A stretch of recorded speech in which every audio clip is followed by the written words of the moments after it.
We are now 2 weeks into the NFL season. A lot happened. I feel like fantasy football and football in general was a little drunk this week. I mean, the Denver Broncos nearly pulled off a huge comeback Hail Mary play. A lot of fantasy football stuff to talk about, a lot of information to go through. We're going to be doing this in 3-segment form as we did last week. You guys seem to really enjoy that. So, first segment for about 30 minutes or so, we're going to be reacting to week 2 of fantasy football. Then we're going to discuss some Dynasty trades that you guys submitted to us on Twitter and in the Discord. We'll go through about 5 of those trades. And then at the end of the video, me and Danny will be going through back and forth about our waiver wire ads, who our top 5 players are. Of course, Danny will be giving a full top 10 list tomorrow morning, but this will be just kind of like the initial waiver wire discussion. Who are we prioritizing? How much fab are we going to spend on these players? And of course, we'll try and highlight some of your guys' questions as we can. But for the most part, save your questions for later today's live stream. We're going to be live before the doubleheader on Monday Night Football that we have tonight around 6 p.m. Eastern. We will go live for that. So,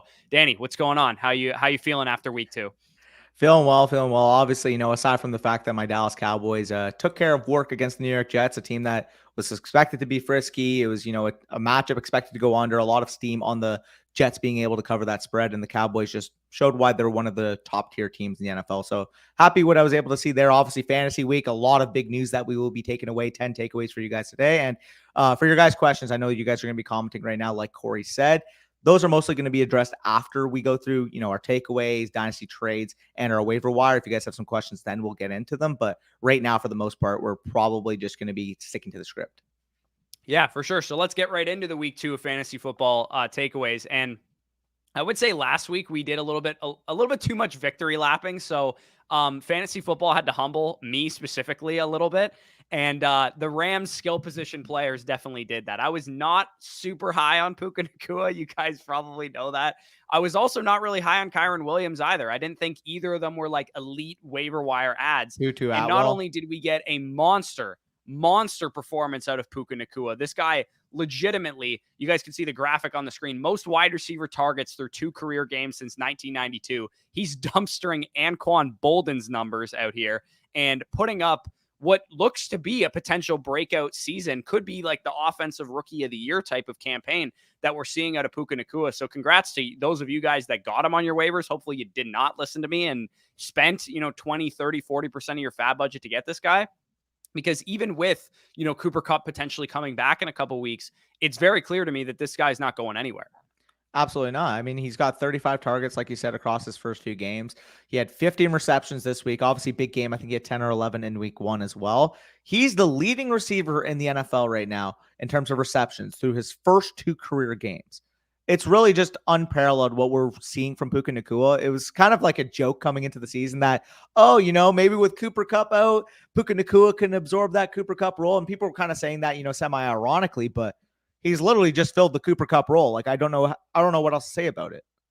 I think as fantasy players, there's no greater fantasy quarterback than Matthew Stafford. Like, how many guys is this guy going to produce elite seasons out of? It's actually wild. Him and like Kirk Cousins they're just fantasy gold mines. We just need to start targeting these like QB like 8 to 12 in the NFL in terms of talent. Once we get these elite quarterbacks like Mahomes, they can kind of just throw it to anybody and it doesn't matter. But Stafford and Cousins types, they're lock on RPG from Call of Duty back in the day. They just find their number one target and stick to them no matter what. So we also need to talk about the backfield because shortly before the game, Cam Akers was listed as, inactive. They were potentially shopping him in trade discussions. I think Rappaport tweeted out today that they're continuing those kind of discussions. I'm not exactly sure if Cam Akers is worth anything on the open market. I don't think he's going to get traded for much, if at all. I think they might even just cut him outright if they can't find a trade partner. But Kyron Williams, in relief of Cam Akers, plays 76 of the 80 plays, gets all of the early down work, all of the goal line work, all of the short yardage, all of the third downs, all of the 2-minute drill. We knew Kyron Williams, going back to his days at Notre Dame, was a good pass catcher, and he actually was kind of like a workhorse at Notre Dame as well. Of course, he fell in the draft. I think he went undrafted altogether because of his speed at the combine, right? He ran like a 4.7 flat or something like that. I think he ran even worse at his pro day coming out of school as well. And now we have a potential 3-down workhorse. If anybody had Kyron Williams breaking out as a 3-down workhorse on their fantasy football bingo card heading into the season, I commend you for that because I did not see this coming. Yeah, not only did I think that Cam Akers was going to be the main running back one. By the way, side note, this is also more information on why the RB dead zone is what we don't want to target, because everybody was saying Cam Akers, like, what's wrong with the process here? He's going to get all the touches. He's going to be the main workhorse. If this offense bounce back, he can be good. But unfortunately, we can't project touches for a player that simply can't demand them. And we've seen that from Cam Akers. He's pretty much overstayed his welcome at this point in Los Angeles. Apparently is seeking a trade right now. I don't know who's going to trade capital for him. Maybe like you guys, like the Buccaneers, because you guys lost Edmonds, may offer, I don't know, a 6th-round pick for Cam Akers in a 7th. Like, that's the type of deal I think you'd go for. But what Kyron Williams has been able to do, like, nobody could have seen coming. This was a guy who was going in the 15th, 16th, 17th plus round of your best ball drafts, and looks, at least for the short term, to be at least an RB2 given the usage. Yeah, and these guys are going to cost me some best ball advance rates because I have 0% Puka Nacua. I did not draft him one single time in my 150 Best Ball Mania 4 entries. So I'm hoping the Puka Nacua train slows down a little bit. Otherwise, I'm going to be suffering it on the chin in my advance rates. And I have barely any Kyron Williams as well. Wasn't in on Cam Akers either. It's not like I was drafting a shit ton of him, but yeah, these guys are really proving me wrong. And kudos to Sean McVay, Matthew Stafford, and the whole Rams team right now, because would it have shocked any of us if they had lost in week 1 and 2 in spectacular fashion to the Seahawks and 49ers, losing by 20 points and potentially looking like they might have the number 1 overall pick? I mean, for what it's worth, what Stafford's been able to show from a film standpoint, what he's been able to do from a down-to-down basis, like, although the touchdown interception ratio, a lot of like the casuals will bring up, oh, he's throwing two touchdowns or 2 interceptions, 1 touchdown. He's not playing well. Like, if you watch Stafford play, given the defense he's played against, given the offensive personnel, literally making Puka Nacua, like, don't get me wrong, I think Puka Nacua is a very talented player based off what he's shown in these first 2 weeks. But at the same time, it's like, you got to give credit to Stafford here, man. Stafford looks fucking phenomenal. We had all these question marks on how he would look coming off of those injuries he suffered last year. He looks like 2021 Matt Stafford. Yeah, absolutely. And speaking of a guy that we didn't really expect a whole lot of coming out of this season, another team that we could have seen potentially having a really, really high pick in the NFL draft, suddenly finding themselves 2-0. My own Tampa Bay Buccaneers. Dude, Baker Mayfield has been actually good this year. Like, and it's not just that, he has good receivers, because obviously Mike Evans, monster week, and Chris Godwin contributes, moves the chains. Kate Otten even kind of catching some passes. Big game out of Rachaad White. He had a big fantasy performance as well. But the offense, after watching Byron Leftwich operate Bruce Arians' offense, it's very clear to me that offense was stuck in the Stone Age. I saw a tweet from Greg Auman today. This is the most wild statistic I have heard in a couple of years. The Bucs in 3rd and 10 plus last year were 0 of 41. They did not convert a 3rd and long with the greatest quarterback of all time last year. Yeah, that is remarkable. And for those of you watching, no, this is not just homerism coming from Corey. In fact, this takeaway was one that I wrote down. I honestly think that if the Bucs can keep up this blueprint, if Baker can look as efficient that he has been, obviously Canales coming in, big time uplift to that offense, like you said. I wouldn't be shocked if this is this year's Seattle Seahawks, a 9-10 type of win team. Offense is a lot better than people expected. People expected, Hall of Fame level quarterback, Russell Wilson leaving Seattle, Tom Brady leaving Tampa Bay, that the offense would fall flat on his face. But I mean, the skill group, the weapons, everything has looked fucking phenomenal through the first 2 weeks. Obviously, your Buccaneers are 2-0 after maybe having conversations like, is this going to be a Caleb Williams team? Is this going to be a Drake May team? That is not honestly on the card at this point. It's a weak division. You guys have a weak schedule. Again, I think you guys can get, whether it's the 4 seed if you win the division, or even if you don't win the division, I think you can fight for the 6th or 7th seed in the wild card. Yeah, he's currently the 3rd highest graded quarterback on PFF right now, Baker Mayfield. And he's averaging, like, his completion percentage is 69%. It's efficiency. Nice. That's what he's doing. He's, also working, I think, from a human level, like Baker Mayfield was with a lot of big personalities in Cleveland. It was Odell Beckham Jr., it was Jarvis Landry. Mike Evans and Chris Godwin are not like that, right? They're not diva receivers. They're the type of guys that are just going to show up, do their jobs, and do what they need to do. That's exactly the type of receivers that Baker Mayfield maybe needed to work with, because I think when you go back to his days at Oklahoma, it doesn't seem like Mark Andrews is very much like that. It doesn't seem like Marquise Brown is very much like that. Those guys are just kind of do your job type of guys.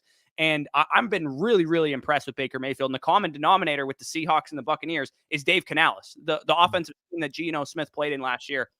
His offensive coordinator was Dave Canales, who is now the Tampa Bay Buccaneers offensive coordinator. So Am I expecting Mike Evans to be like the wide receiver 2 in fantasy like he is right now for the rest of the season? Probably not. I think we played some, like, the Vikings and Bears might be the worst 2 secondaries in the entire league. But I am expecting this team to be competitive and potentially win, like you said, 7 to 10 games along that range of outcomes. I don't think they're going to, drop a bunch of games and have a top 5 pick anymore like I once thought. Yeah, agreed. And I mean, like you said, kudos to Dave Canales. Like, I would not be shocked if he is the highest, like, regarded offensive mind in the head coaching cycle next year. Obviously, we already know Ben Johnson. Ben Johnson's going to get some head coaching opportunities, but with the resume that Canales has been brought up, obviously, like you said, resurrecting that Seahawks offense last year, what he's been able to do so far this year with the Tampa Bay Buccaneers, man. I mean, I just got to give all the credit in the world to him. Yeah, he's been absolutely outstanding. I wish I was high on Evans and Godwin just because I knew they were talented players. I wish I had stacked them up a little bit more with Baker in my best ball teams because I was just assuming. Like, the other thing too was I'm high on Evans and Godwin, but I was like, oh, what if Baker loses his job? I don't really want to stack him up in that case, but I kind of wish I did a little bit more. So we could get into the next takeaway here, I think, and it's a little bit more of a mini takeaway, but. My number one waiver claim last week was Gus Edwards. I thought he was the guy that you needed to have. And while he scored a touchdown, had like a couple points there, if you threw him into your lineup, you probably were just fine with the output he gave you. The backfield split was not something that I'm really excited about and not something I'm really encouraged with. We saw pretty much almost a dead even split across the board with early down work and Gus Edwards and Justice Hill. All plays, Justice Hill eventually kind of took over as the lead back there. Short yardage was close. Third downs were relatively close. Like, goal line work was favored to Justice Hill. I think that this might be the expectation going forward. And the answer to the question, Gus Edwards versus Justice Hill, might be nobody. It might be, they cannibalize each other. Nobody's going to like pull a Kyron Williams here and just have a monster workload.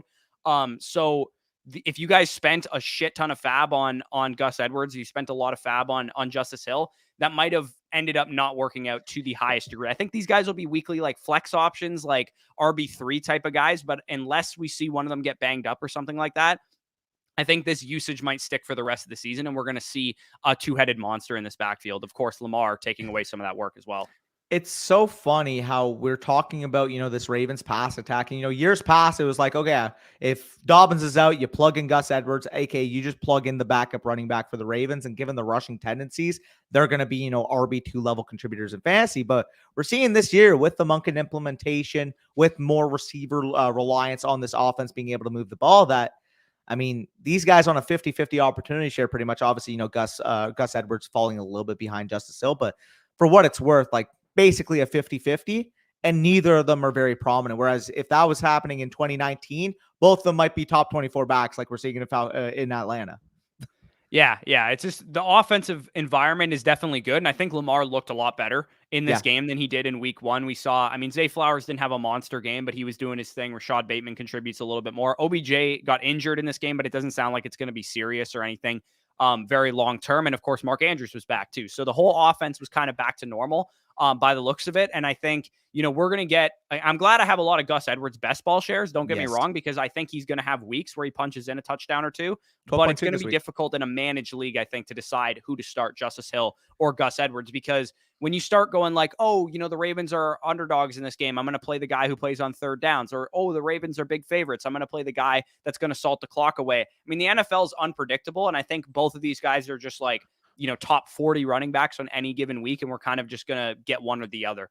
Well, it's funny because I do think, like, if Gus Edwards did get the majority role here, like, he could be an RB2 in fantasy. He's very fucking efficient. Only got 10 carries, produced 62 yards and a touchdown, gave you 12.2 points on the week. And if he was able to get 15, 20 touches a game, I do think that he could be maybe obviously not where like we saw Dobbins in terms of the upside, but could he be a top 15-ish level back? I do think that was in the range of outcome. So that kind of is tough with, Justice Hill's presence being there ultimately affecting Gus Edwards, because Justice Hill isn't efficient enough to be that type of guy, and Gus Edwards doesn't get enough work to be that type of guy. So that's my thoughts on the Ravens backfield. You touched upon it as well. We can move on to takeaway number 4. And my takeaway is that the Chargers did, in fact, pass the ball. A lot of the worry going into the week was, oh my God, like, what's going on? We expected, Herbert's going to flirt with 700 pass attempts. We expected this passing attack to be so good. Kellen Moore, young offensive mind.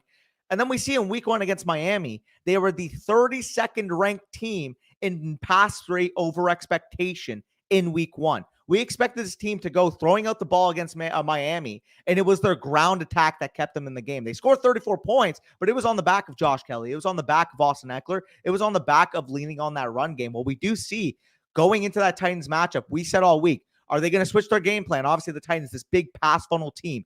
Great run defense led by Jeffrey Simmons. Their back end, one of the worst 5 or so units in the league. It's clear you want to pass the ball against the Tennessee Titans. And that's what we saw in week 2 for the Los Angeles Chargers offensive game plan. Yeah, they did lose the game, but they still scored 24 points, still moved the ball very efficiently. It's funny because they're literally averaging 29 points per game right now and are 0-2. That more so speaks about their defense rather than how good the offense has looked with Kellen Moore coming in. But we did see in week 2, 41 pass attempts for Justin Herbert compared to 21 team rushing attempts. I do think that Kellen Moore has shown that he can adapt his game plan. If it's a game script where the team's very good against the pass, bad against the run, we could expect more Austin Eckler. We could expect more Josh Kelly, and then vice versa, like we saw with Tennessee. If they're really bad against the pass and good against the run, we can expect fireworks from that offense, led by Justin Herbert. Obviously, Keenan Allen, huge day. I think Mike Williams also had like 8 catches for 83 yards in this game as well. Like, the Chargers offense looked exactly like we expected them to coming into the season. Yeah, the only real disappointment was Josh Kelly. It was a tough matchup, but I still stand by the play. I expected them to move the ball through the air. Yeah, Josh Kelly wasn't going to probably be very efficient on the ground, but you had a pretty good chance that he was going to rush a touchdown, and they scored a lot of points. He just didn't happen to get into the end zone. So, yeah, Josh Kelly, unfortunately, doesn't get there for you, but Keenan Allen, monster game. Mike Williams, pretty solid day in PPR leagues as well, even though he doesn't get into the end zone. But yeah, overall, pretty impressed with what I saw to the Chargers offensively. Again, from an actual NFL team standpoint, there's a little bit of question marks going on there. And then also Tennessee on the other side of the ball, too. They look pretty good. We're going to talk about one of their players probably once we get to the waiver wire segment, but I was impressed with the bounce back from Ryan Tannehill. I think this probably closes the door on he's going to be a New York Jet or an Atlanta Falcon. It looks like Tennessee's probably going to be good enough to be able to, win 7 to 10 games like we kind of expected from them going into the year. So that is basically all we need to know from that game. And then we get to takeaway number 5, which is, we're going to talk about injuries a lot on this channel on this Monday show because there's going to be injuries pretty much every week. This week was the week of the concussions. A lot of guys going out with concussions. Devontae Adams towards the end of that Raiders game goes out with a concussion. Anthony Richardson, after what could have been a nuclear performance, he already had 2 rushing touchdowns in the first half, goes out with a concussion after the second rushing touchdown. He was out for the rest of the game, but I'm assuming he'll probably be fine going forward. And then Jalen Waddle on Sunday Night Football also suffers a concussion against the Patriots. So those ones will definitely be something to monitor, make sure they clear the protocol and all that stuff. But the major injuries that we could have on our hands are Saquon Barkley. It looked like it could have been really bad for about a half second there. It looked like it could have been really, really bad. What they're calling it right now is an ankle sprain. I've seen a lot of doctors talk about it being a high ankle sprain. I've seen some doctors saying, hey, he might have fractured something. I don't know. What have you seen on Saquon? So the call I saw from Dr. Edwin Porras was that he thinks it's going to be a high ankle. And when I watched the game, because I was watching it live at that point when the injury happened, it did look like a high ankle sprain, like based off like the high ankle sprains I've seen in the past, same type of mechanism, same type of injury that I saw. Again, I'm not a qualified doctor, but if Dr. Edwin Porras is also calling it that, and I saw that type of mechanism, then I do think it's going to be a high ankle sprain. And if that's the case, we're looking at 4 to 6 weeks. Knowing Saquon Barkley, the freak athlete he is, he's probably closer on that 4-week timeline, but it's going to be a mess, man. And obviously, people are going to point to, well, should we pick up Matt Breida? Should we pick up Gary Brightwell? And honest to God, I just don't think this Giants offense is predictable at this point. I don't know if one of them is going to be a workhorse role, if it's going to be a split committee. And if it's a split committee, do you even want to start any of these guys from that backfield? Yeah, and I mean, there's still free agents out there. Leonard Fournette, Kareem Hunt, Cam Akers is on the trade block. Like, it's possible that the Giants are a landing spot if this Saquon injury is one that's major. Jesse Morris talked about it potentially being like just a low ankle sprain is what the Giants called it. I'm not sure how that could possibly be a thing given what we saw on film, but if it's a low ankle sprain, we're talking about like a 7 to 10 day injury. They do play on Thursday this week, so it's possible that Saquon only misses 1 game and then he's back in week 4.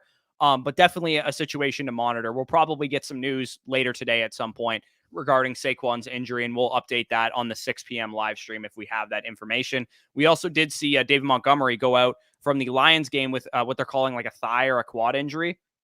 I believe he himself said he's going to be out a couple weeks, and that obviously will open things up for Jahmyr Gibbs, hopefully, because Jahmyr Gibbs, we saw him go from like what was a 22% snap share in week 1, gets up near 50%, and then obviously with David Montgomery being out a couple weeks, it's possible that we see Jahmyr Gibbs see an increased role, although they did use Craig Reynolds and a bunch of other guys on the early down workload. So it doesn't look like they're just going to like throw an 85% snap share at Jahmyr Gibbs all of a sudden. But I will say it's probably beneficial for him to not have Montgomery out there and to have, a lower efficiency back like Craig Reynolds. I don't know. Do you have any thoughts on Jahmyr Gibbs? Yeah, I got thoughts on him. Obviously, we saw the targets really come in, 9 targets. I believe he had like a 25% target share in this game. He looked like the efficient receiving back that we projected him coming into the season. The only thing, of course, is that the rushing share hasn't quite been there yet. But once he gets that rushing share up to like 12 to 13 rush attempts per game, keeps that receiving opportunity, maybe he commands, 6, 7 plus targets per game. I do think he could pay off as a top 10 back. For now, like we kind of said, you kind of have to view him as a mid to back in RB2, given the fact that we don't exactly know what the split's going to be. Like, I wouldn't be shocked if Craig Reynolds got rushed out there like 15 times next week, to be honest. That's the kind of concern I have. Which is disgusting. And it's like maybe Craig Reynolds is a guy that you want to pick up. Spoiler alert, he's not my top 5 waiver ads this week, but he could be if you guys are completely desperate and you needed to throw somebody out there. A guy that you potentially consider. I would say, for the most part, it's probably just good news for Jahmyr Gibbs. And if you guys have David Montgomery, I would anticipate him being out for probably 2 to 3 games, based on his comments and based on what I've seen from doctors as well. And speaking of that game, I think we could just go straight into takeaway number 6. The Seahawks-Lions game did not disappoint. They were your lock of the week to go over at 47. They ended up crushing that 47 over-under. Ends up finishing 37-31, overtime victory for the Seattle Seahawks, winning on that late Tyler Lockett touchdown in overtime. And everybody in this game pretty much dominated. We saw on the Seahawks side, Geno Smith, 328 passing yards and 2 passing touchdowns. Kenneth Walker had 58 yards from scrimmage and 2 touchdowns in this game as well. DK Metcalf, 6 for 75. Lockett, obviously, I just mentioned, scored that game-winning touchdown. Also had another touchdown in the game, produced 8 catches for 59 yards and 2 touchdowns. And on the Lions side, we were able to see Jared Goff continue that momentum that he showed from Thursday Night Football against the Chiefs. 323 yards, 3 touchdowns, and a pick in this game. David Montgomery, prior to that injury, 76 yards from scrimmage and a touchdown. Amon St. Brown, 6 for 102. Josh Reynolds, obviously the breakout of this game, 5 catches, 66 yards, and 2 touchdowns. Sam Laporta was the big time winner, I think, as well. We saw that usage. We saw realistically tight end 1 level utilization for Sam Laporta. We saw the talent on display, had a couple catches where he broke some tackles, got some yards after the catch like he showed when he was at Iowa. I think he's here to stay. I think he can be considered close to a top 8 to 10 tight end rest of the season, given what we expect from the Seahawks, given what we expect from this Detroit offense moving forward. And then, of course, Jahmyr Gibbs, like we just mentioned, 56 yards from scrimmage, had 7 catches, 9 targets in this game. If his role keeps expanding, I think he could be a league winner. Yeah, I'm hoping that's the type of role that we see for him going forward because, like you said, Craig Reynolds is probably going to be involved as long as David Montgomery is out. But if we're getting, 6 to 10 targets a game out of Jahmyr Gibbs, then he's still going to be a guy that I rank, in PPR leagues, which is primarily what we play in, between my RB 15 and RB 10, depending on his matchups. We also did see Amon-Ra get injured in that game too. He suffered what appeared to be a turf toe. Based on what I saw from Hayden Winks. Some people said that they put they taped up his big toe or like put a steel plate in his foot or some shit. I don't exactly know the semantics of it, but that is definitely going to be something that we need to monitor. Amon-Ra is pretty tough. I think he'll probably be able to play through it, but it's definitely something that we want to keep an eye on. Speaking lastly on the other injuries too, because Jesse Morris did actually tweet this out, which I think is a good representation of the injuries you should be, worried about, and then the ones that you shouldn't be worried about. Because Joe Burrow also, it sounds like, re-aggravated the injury he was dealing with in training camp, which is the calf injury. We don't know what his status is going to be going forward. We don't know if that's why this offense looks bad. We don't exactly know the severity of Joe Burrow, but it is worth noting that he did re-aggravate the injury, and I think it's aptly, set up here where Saquon, Joe Burrow, and Amon-Ra, and I would probably add David Montgomery to that list as the potential big injuries are the ones that we need to be most worried about. Garrett Wilson and Travis Etienne and Calvin Ridley and, Brandon Ayuk, they suffered injuries. They went down, but they didn't look to be too severe. DK Metcalf as well left the game for a bit and came back. Devontae Adams and Jalen Waddle. Concussions are serious, obviously, but usually from like a timeline standpoint, they're only out like a game or 2 at most. Yep. 100%. So going on to takeaway number 7, I'll let you basically talk about a guy that was on your team when he broke out a couple years ago. Nobody really thought about him as this type of running back, but ended up being an RB1 on the season. Let you take away that Brian Robinson may just be this year's Leonard Fournette. Yeah, it's super crazy because I think there's a lot of parallels to the situation where, Leonard Fournette going into 2020, I believe, the Super Bowl year, he was an afterthought. Ronald Jones, I believe, was like a top 15 running back in points per game when he was the starter for that team. And then towards the end of the season, we saw Ronald Jones get phased out during the playoffs. Of course, we had playoff Lenny and then eventually Lombardi Lenny. But then at the beginning of the season, we were like, okay, who do we draft? Do we draft Ronald Jones or do we draft Leonard Fournette? This could be a split backfield. And I think the expectation at the time for the Buccaneers was that it would almost be a dead even split backfield. And I think that's exactly what the expectation was for the Washington Commanders this year, is that Brian Robinson's going to get the early down work. Antonio Gibson's going to mix in a little bit, but he's going to primarily get the work on third down. And so far, from what we've seen in the first 2 games of the season, it's been the Brian Robinson show, especially because of the fumble that we saw from Antonio Gibson in week 1. Brian Robinson has a monster fantasy day. He gets 20 touches, right? And he gets 20 of 25 running back touches. The snap share itself was not like all that different from what we kind of expected, with Brian Robinson getting 38 snaps, Antonio Gibson getting 35. But we do see 17 routes run from Brian Robinson. We do see him get 2 targets, and Antonio Gibson pretty much relegated to like the JD McKissick role, which is going to have its weeks. And that's why I still think Antonio Gibson was probably a decent best ball pick. Yeah. But it looks like managed leagues, season-long leagues that you want to be throwing into your lineup each and every week, it's very difficult to get there with Antonio Gibson. On the other hand, it's pretty easy to get there with Brian Robinson getting, 15 carries a game. Yeah, and real quick, I will add on that, right? With Antonio Gibson right now, obviously the standalone value is basically shot. No pun intended, because Brian Robinson, but Brian Robinson is the clear running back 1 on this team right now based off the touch workload that we've seen. However, given the usage that we've seen from Antonio Gibson working behind him, if anything were to happen to Brian Robinson, I do think he's one of the prime handcuffs in fantasy football. Obviously, Chris Rodriguez might get a little bit more run if Brian Robinson were to miss time, but I am encouraged to see that despite not really getting the ball, he still ran 25 of the 45 team routes, is still using that facet. I think he had 3 catches in this game. It's just the rushing share is going to be completely shot down with Brian Robinson there. Brian Robinson's the better runner. Brian Robinson's the more consistent runner. And I think Brian Robinson moving forward has to be considered at least a top 20 to 24 running back, with potential to be higher if we keep seeing these positive signals from this Commanders offense. I'm starting to get to the point with Antonio Gibson where I'm like, I'm kind of sick of buying into the upside with him. And honestly, this running back class in general, the 2020 running back class, might be the most frustrating group of running backs that's ever come into the league. We have DeAndre Swift in this class. We have Antonio Gibson in this class. We have Cam Akers and J.K. Dobbins, who couldn't seem to stay healthy in this class. Clyde Edwards-Helaire for many years was hyped up as a potential RB1 because of the offense he played in. This class has been a very headachy running back class that we've seen. I pray that we don't get any classes like this anytime soon.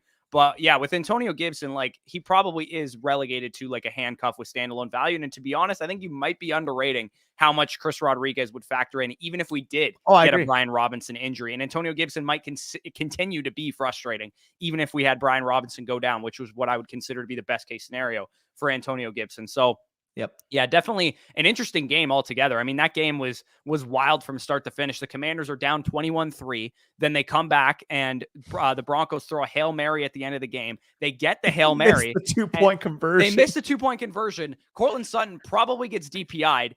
But what I was screaming on my TV was that Jerry Jeudy was wide open on the left side of the crosser. He comes open. If Russell Wilson is looking to that side of the field, the game is tied, and we're who knows what we're talking about. There was a lot to take away from this Commanders game. Sam Howell, I mean, we'll get to like the young quarterbacks looking good. Jahan Dotson and Terry McLaurin kind of did what we expected.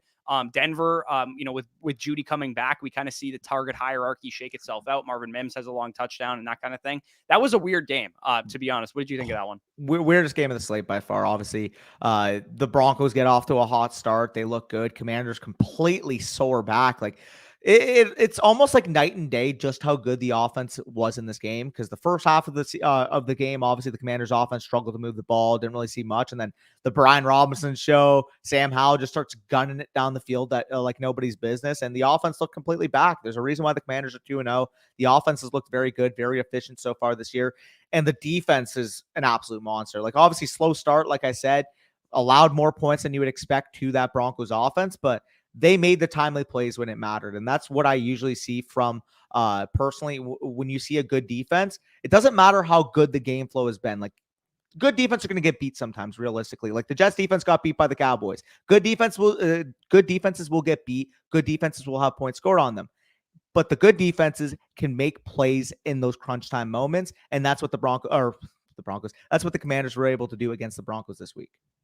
Yeah, absolutely. So we have a couple more takeaways. Let's try and breeze through these ones. I'll quickly recap the notable backfield trends that we saw, because there's definitely some that we need to talk about. The Atlanta Falcons, I'm sure a lot of people are monitoring this one, especially if you guys have been following this channel for a while. I'm sure you drafted a lot of Bijan Robinson because of us.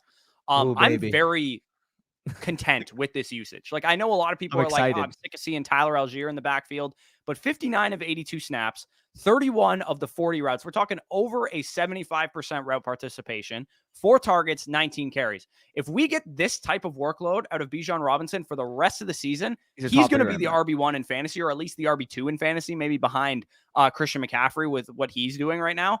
I'm quite content with this, because this is going to keep Bijan Robinson fresh. He's going to get the targets. He's going to get the high value touches. And even though Algier seems to be, I would say, the preferred goal line back, at least as of right now, this team is going to run the ball so much that there's going to be opportunities every single game for both of them to have these long plays, these long touchdowns. And my goodness, if this guy is not already the best running back in the league, he is definitely damn close to it.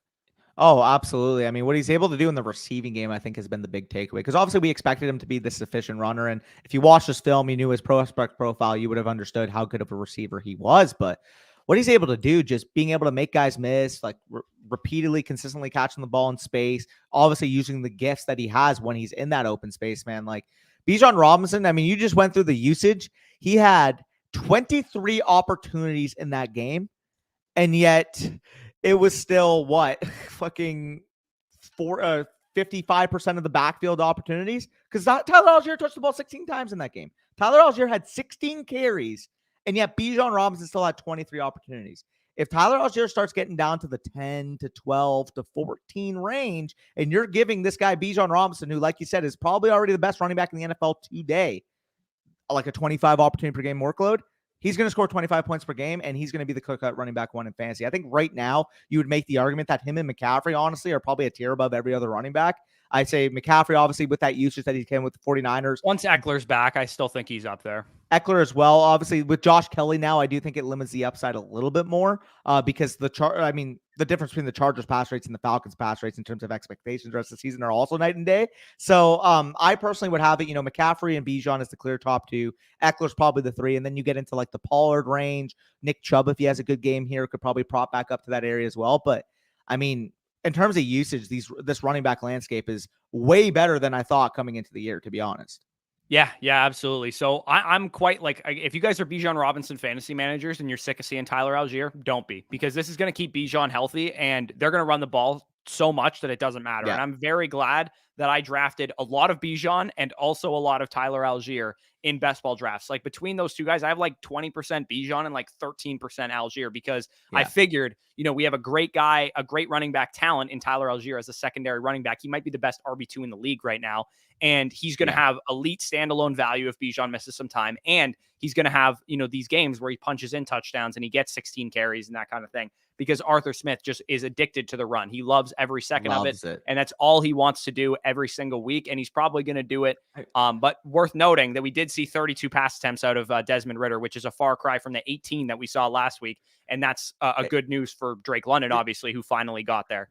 And I mean, part of it is that, like, I expected this team to like operate at such a snail's pace, you know what I mean, coming into the year. But the fact that they were able to get off the amount of plays that they were was very encouraging. Like, we already saw over a 50% run split in this game, and Desmond Ridder still threw the ball 32 times. Like, I do think, like, based off what we've seen from Ridder, he probably should be a 20 to 25 pass attempt per game quarterback. He hasn't. He is not good. He is not good, bro. Like, we could get to a point this season, like, where Taylor Heineke's starting games legitimately, because Ridder looked really bad, especially in like the first half of this game. Give this team Kyler Murray next year, and they're a legitimate Super Bowl contender. Like, I'm just going to say that right now. Yeah, like, imagine having Kyler to threaten your run game as well, on top of the running backs that you have. Jesus. Yeah, like, or even like hypothetically, like, let's just say you can't get Kyler. I think like a good fallback that would fit really well with the scheme. Obviously, the main fallback would be Ryan Tannehill, bringing him back to Arthur Smith. But the other guy that I'm thinking If it doesn't work out, if Chicago picks like third or fourth in the draft this year and you want to make a play, maybe send your second or your third round or whatever the cost for Fields would be at that point to go get a young upside shot on Fields. Let him operate that scheme. Let him be mobile guy, get out of the pocket, operate on the boot, obviously have all those weapons galore with Atlanta. I think if there's like one spot where I think Justin Fields can hit that development curve that we're craving, especially if you have him in Dynasty, Atlanta would be the spot as well. Yeah, I also think Penix would be a really good fit for this offense if they went into the draft for a quarterback, because he is kind of Tannehill-y, where he's like mobile enough to get outside the pocket, but he's more so like accurate downfield passer, which is what Tannehill can give you. So quickly, the other two backfields I just wanted to recap is the Jets backfield. I mean, we knew this was an uphill climb for the Cowboys defense. Brees technically leads the backfield in touches with 6 opportunities. They abandoned the run game. You know, what else were they going to do? They couldn't score any points. They had to start throwing the ball. Zach Wilson has a hard on for Tyler Conklin every time he plays the game. That was one of my takeaways watching this, is that it seemed like he kept targeting Tyler Conklin. But Garrett Wilson gets there. So hopefully if you guys had Garrett Wilson, you started him, because I know a lot of people were like, I'm going to sit him against the Cowboys. You know, I'm going to sit him for this player or whatever. Maybe you sat him for like Puka Nacua and that probably worked out for you. But Garrett Wilson does get there on the back of a long touchdown.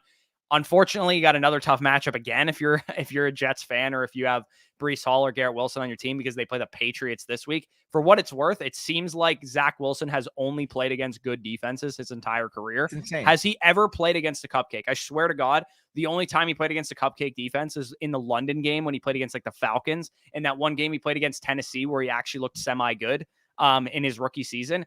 But every other game has been against the Patriots, Broncos, Cowboys. Like, he plays against all these great defenses all the time. It's weird. It's nuts. And credit to where it's due, man. Like, people aren't going to say this. People are going to be talking about the fact that, oh, Zach Wilson looked terrible. Garrett Wilson's mad at him. You know, like, he threw 3 picks in this game. It was against the best defense in the NFL. If you want to argue the Niners, I think that's the only other defense you can argue even being in the same tier as Dallas right now. The Cowboys have allowed 10 points in 2 games. They made Daniel Jones. I get it. Daniel Jones isn't this crazy quarterback, but he's probably about a top 15 to 20ish level quarterback in real life right now, give or take. They made Daniel Jones look like he was a Division II quarterback. Daniel Jones, the same quarterback that led a 20 point comeback this week against the Cardinals. Offense was something. It is the Cardinals for what it's worth, but he looked way more adept this week when he doesn't have, Micah Parsons, DeMarcus Lawrence, Osa Odigizua fucking coming in his face every single freaking play. In his face. Yeah, that was unfortunate for choosing of words. But... Okay, we're off the rails already. Right. But yes, right. We get it. The Cowboys defense is great. I don't want to spend too much more time on the takeaways because I want to make sure we get to the rest of the segments. There's quickly 2 more I'm going to bring up. So the last thing I want to talk about quickly is Javonte Williams' usage as well, just because he's been another guy that we've been monitoring as far as the usage in his backfield. So, I mean, with Javonte Williams, we saw that the Broncos wanted to ease him in, and that's kind of what they've done so far. With Javonte, he kind of split snaps evenly with Samaje Perine. They got McLaughlin in there to just absolutely siphon a goal line touch. The only carry he gets in the entire game is a red zone carry, and he scores a touchdown on it, which is brutal. But Javonte does get 15 of the 20 running back opportunities, which is definitely important. And Russell Wilson, now that Jerry Jeudy is back, Marvin Mims maybe emerges, Courtland Sutton is still doing his thing. It looks like this Broncos offense, at the very least, is going to be a lot better than last year's Broncos offense. And Javonte Williams is starting to kind of work himself back. He looked a little bit more explosive this week than he did last week as well. So good news all around for the Broncos offense. I think, you're probably going to break down Breece Hall as probably one of the bigger buy lows at running back this week. But I think both of these guys are still good buy lows right now. Yep. No, absolutely. I mean, Breece Hall, anytime he obviously, against the Cowboys struggled, but anytime he touched the ball against the Bills, looked very efficient. Obviously this week, kind of not the game script that they wanted to play behind. So that's why his touches were low, but yeah, I do think he's going to be a buy after this week. The last 2 takeaways we're going to get into, the first one being, I know a lot of people have been talking about, Calvin Ridley in the chat. This Chiefs Jags game was a complete snooze fest. It was expected, a 51 over under, the highest of the entire slate. Everybody expected, if I have a Chief or a Jaguar in this game, they're probably going to go off. Well, it ends up finishing 17-9, basically half of the over under, 26 total points scored in the game, 51 over under. And the only real big time fantasy days that we saw were Sky Moore catching that deep ball, ends up finishing with 3 catches, 70 yards and a touchdown. Nice to see him bounce back from an abysmal week 1 performance. Christian Kirk bounces back as well, 11 receptions, 110 yards on 14 targets after a 1 reception, 9-yard game in week 1. So nice to see, the narratives. Oh, he's only the slot receiver. He's only going to play 65% of the snaps every week. Glad those were shut down right away, because Christian Kirk, in my opinion, was always the clear-cut number 2 weapon in this offense. And people were kind of treating Zay Jones as that guy after week 1 based off the usages that we saw from both of them. On the Chiefs side too, a little bit disappointing. Travis Kelce, we expected him to come back. This was the prime matchup. He was everyone's ranked tight end 1 on the week and ends up having 4 receptions, 26 yards. Does find the end zone. So if you did start him, it wasn't a complete abysmal day. Still finishes with a decent amount of points, probably a top 6 or so finish by the end of the week at the tight end position. But for Travis Kelce standards, 26 yards, 4 receptions is not going to cut it moving forward, especially given what we expect from this Chiefs offense, especially from Patrick Mahomes as well. And the other one that I want to point out too is Travis Etienne. Not really a good day. Struggled to get going against this team. Did command basically all of the snaps of this Jags backfield. Tank Bigsby did not receive a single touch in this game. So I do think if you can get Travis Etienne, somebody's panicking, he wasn't very efficient, didn't have a big day in this game. If they are selling him for anything less than top 8 to 10 overall running back price tags, he needs to be one of your top buys at the running back position. I could make the argument right now that I would rather have Travis Etienne than Saquon. Chubb. Even if Saquon didn't get injured, I would still make the argument that you could say that you would rather have Travis Etienne. I would rather have Travis Etienne than Josh Jacobs rest of the season. I would rather have Travis Etienne than, a lot of these guys, Ramondre Stevenson rest of the season. So if you're able to get Travis Etienne right now, like you said, for, like low end RB1, high end RB2 price tags, maybe you can take Brian Robinson off of a great week and sell him plus like a wide receiver who had a good week for Travis Etienne. I think that's something that I would absolutely be doing. Let's get into the last takeaway, and then we'll move on here. Quick question for you. If you had to pick one rest of the season right now, who are you taking between Travis Etienne and Nick Chubb? And I know my answer. I would take Nick Chubb still, but it's a conversation, I think. I would take Etienne because I thought Bigsby was going to be a bigger part of the backfield than he is right now. I still think he will be as the season goes along, but Nick Chubb is good enough to even overcome a little bit less of a workload than what Travis Etienne is getting. So, but yeah, the last takeaway we have here, we could just buzz through this one really quick. I was just impressed again with these young quarterbacks. Sam Howell, Anthony Richardson looked good before his concussion. Jordan Love again looks good. It's 2 easy matchups in a row that Jordan Love has played, but I thought he would look more lost than he has, so kudos to him. And then CJ Stroud, kind of a breakout game as well for the Houston Texans, and we'll talk about some Houston Texans players probably once we get into the waiver wire stuff. But yeah, any other young quarterbacks kind of impress you? Purdy kind of did his thing, but we know we've already kind of touched on Ritter, who definitely did not impress any of us. But I've been impressed with these rookie QBs. Obviously, Bryce Young's going to play tonight too, so we'll get to see him as well. Yeah, the main ones I was impressed with were CJ Stroud, Sam Howell, Anthony Richardson, Jordan Love is what I had written down here. And for what it's worth, all of those 4 guys that I mentioned, 5-3 combined record from their teams. Obviously, a lot of uncertainty coming into the season. We didn't know how their offenses were going to look. We didn't know how these young quarterbacks would perform right off the bat, but they look really good. And CJ Stroud was someone I was really impressed with in particular. Paul just pointed that out as well.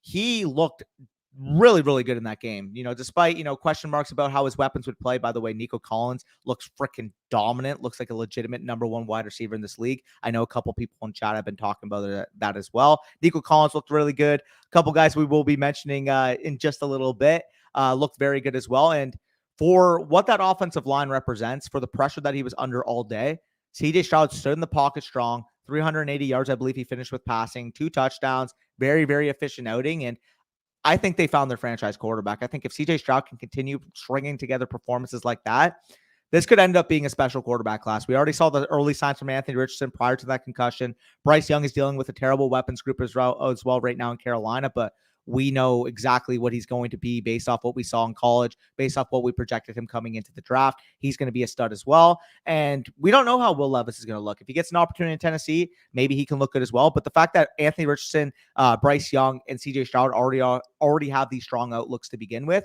very, very encouraging signs. Yeah, absolutely. So those were the major takeaways from week 2 of fantasy football, a lot of reactions and that kind of thing. We kept it a little bit mellow here. We weren't, going outrageous with the hot takes like I'm sure a lot of people are going to be doing this time of week. I know a lot of, morning shows are going to just, fire off as many hot takes as they possibly can. So one thing that we also want to do on this recap live stream is give you guys an insight to what the dynasty trade market is looking like. Because one thing that I think a lot of fantasy channels don't do is continue to talk about dynasty during the NFL season, because this is the time of year when you can sometimes get some outrageous deals, because redraft affecting dynasty happens way more often than it probably should, especially when you have a guy underperforming or a guy overperforming. You're going to see some ridiculous deals on the open market. I think there's no better place to start than with Puka Nacua. And not that I think Puka Nacua is like a huge dynasty sell or anything, or a guy that I need off my team. But I will say, I've seen some crazy takes in the Twitter sphere of like Puka Nacua is better than Drake London, for dynasty, or like this. And he could end up being that. Like, he's had an outrageous start to his career. But we also need to remember there's two sides of the coin with a dynasty outlook. It's the range of outcomes. It's the ceiling and the floor, or, the low end range of outcomes and the high end range of outcomes. And while Puka Nacua has had a great outlook to his season, we can start it right off here with Austin's trade. I do think process-wise, this is a decent move to make. So you sell off Zach Moss, who we'll talk about probably in the waiver talk, Elijah Moore, Puka Nacua, and you get Amari Cooper in a first. So what are your thoughts on this deal? Do you think you would have waited maybe to sell on Puka Nacua, or do you think this is probably a decent return? Yeah, so depending on when he made this, did he make this, did you say before or after this past week? I believe he made this before this week, if I'm not mistaken, but it could have been after as well. He didn't actually give me an official date here. So, I mean, going into the week, like, this is probably about the valuation I would have had for Puka, but based off what we saw this week, honest to God, I'm probably just holding until Cooper Kupp gets back. Like, if this guy keeps stringing around performances, I think you can get a first plus for him, to be honest. So when it comes to Puka, like, it's pretty tough to really consider right now, right? Because on one hand, we have to go back. What was our draft evaluation? This guy's with day 3 pick. We don't know exactly what's going to go on. But on the other hand, we literally talked about this exact case going into last year on why we were high on Amon St. Brown. We said with Amon St. Brown, guess what? Swift is out, Hawkinson's out, all the wide receivers are out. This guy's demanding targets, he's producing. At the end of the day, talent is always going to win out. Talent is going to demand targets. Just because he's in the position to quote unquote earn the targets, he still has to go out there and do it. So with Puka Nacua, he's a guy that I'm willing to rise on. I think personally that if you want to value him within the top 30-ish wide receivers right now in Dynasty, I wouldn't be shocked. I think people could realistically push his ADP up to being a top 20 wide receiver in Dynasty if he does this for 1 or 2 more weeks. So for me personally, given the outlook of this Rams offense, given how Matthew Stafford has worked thus far, I genuinely think Puka Nacua this time in 2 weeks can be worth like a first and a second. Let me ask you this question, because this I think is really pertinent information. How many rookie wide receivers are you taking over Puka Nacua in Dynasty? Now, me personally, or what I would value the mark, or what I think. No, what you would do. What you would do. How many? Like, where does he rank among rookies? So for me, I think very clearly the top 3 are still ahead of him: Jackson Smith and Jigba, he'd be Jordan Addison, and Zay Flowers. Now, would you take Puka Nacua over Quentin Johnston in Dynasty right now? Those are the 4 or 5. I probably would. Because I know what I can sell him for right now. If I had one of them as a liquid asset right now. Obviously, if I have to carry one throughout, I'd probably carry Quentin Johnston because I think he'll be the better player in the long term. But if I had the opportunity to get one of these assets on my team that I can actually trade away in a week, in 2 weeks, and expect that role to continue, it's going to be Puka. Because I think, like I said, come week 4, come week 5, you can get a first and a second for Puka Nacua, and I don't think that's going to be the case for Quentin Johnston if he doesn't improve on what he's been doing. Yeah, he could be like, not that I'm not going to write him off after 2 games, but like the usage and that kind of thing. Like, dude, let me ask you this question. If Quentin Johnston had this start to his career that Puka Nacua is having, wide receiver 7 in Dynasty. Wide receiver 3 already. Yeah, he'd be a top 7 Dynasty wide receiver. I think, like, realistically, if Quentin Johnston had this Puka Nacua start, would you take him or Garrett Wilson in Dynasty? I think that would be a conversation that people would have. Yeah, no, so just because the guy was like a 5th round pick doesn't mean like we can't just admit that maybe the NFL was wrong about this guy, or maybe we were wrong about this guy. Like, I liked Puka Nacua. I thought his film was good. I didn't think he was going to be special in the NFL. I thought he could be like the number 3 receiver for an NFL team, but he's looking like, the next Cooper Kupp right now. Well, I mean, it's so funny how comparable he is to Amon St. Brown right now. And I think, honest to God, he's got a more versatile usage than what Amon St. Brown was when he was showing that dominant stretch. Because with Amon St. Brown, people were saying, like, his A-dot, he's only a slot receiver. Maybe, he's Jarvis Landry. Like, people were making these narratives against him. Like, Puka Nacua is used all over the formation. Puka Nacua is literally this year's Robert Woods in terms of what we can expect from that Rams offense. I know Matt Harmon said it's so funny how Sean McVay cloned Robert Woods, got him like 10 years younger and gave him the same number, because that's basically what Puka Nacua has been on this offense, is Robert Woods. Yeah, and like I do anticipate like he doesn't have 15 targets a game like he's averaging through his first 2 games, and there'll probably be some down games here and there. But I mean, dude, like I had to eat some crow on this one. Like he's obviously better than I thought he was. So I'm gonna definitely admit that. And I do think like if somebody offered me like a contender's first round pick for Puka Nacua straight up, let's say you have him on a rebuilding team, a contender's like, I will give you my late first round pick for Puka Nacua. Are you smashing accept? Are you holding? Are you like, what are you doing?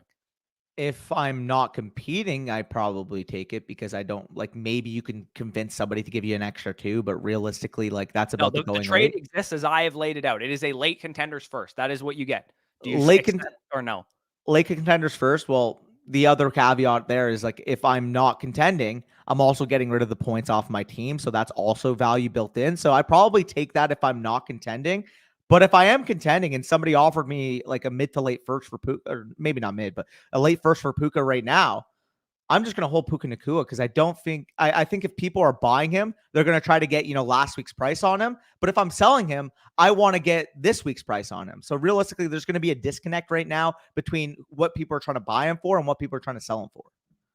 Yeah, and again, I think process could lead you to either example. It's like, okay, process-wise, day 3 receiver has a couple good games. It probably makes sense to sell this guy. But then again, process-wise, rookie receiver in his first 2 NFL games has like 33 receptions. Like, process would dictate that guy's probably only going to get better going forward.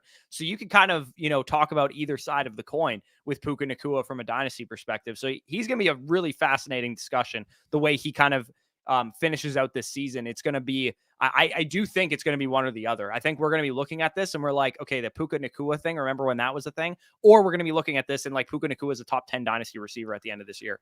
Yeah, I mean, the Amon St. Brown would be like the high end comp, I would say. Like, what Amon St. Brown's able to do, he's like a top 8 or so dynasty wide receiver, is like what Puka Nacua could reach if he continues what he's doing. Also, quick note, there's 381 in here and only 50 likes.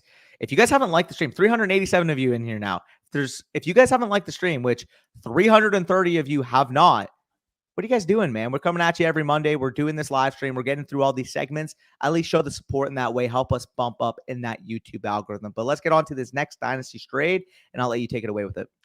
Yeah, this one's a quick one. We don't have to spend too much time on this. Reggie Shoggers on a rebuilding team. He sends away Tyler Algier. He gets an early to mid second and Khalil Shakir. I mean, Khalil Shakir is just a throw in. If you like Khalil Shakir, that's a fine move. But selling off running backs who are producing, and it looks like, I mean, he made this trade today. I don't know if he made this before the season start or before this week started, after that big week 1 performance for Algier. But cashing in on a guy that, you can then use that asset to go and maybe get yourself a young wide receiver in next year's draft, or you can, sell that asset in a package deal to tier up or whatever. Usually always a good process play. So anything to add on that one, or should we just move on right to the next trade? Yeah, we could just move on to the next trade. That's a great move. You're not competing. You get that liquidity for the second. Excellent trade, in my opinion.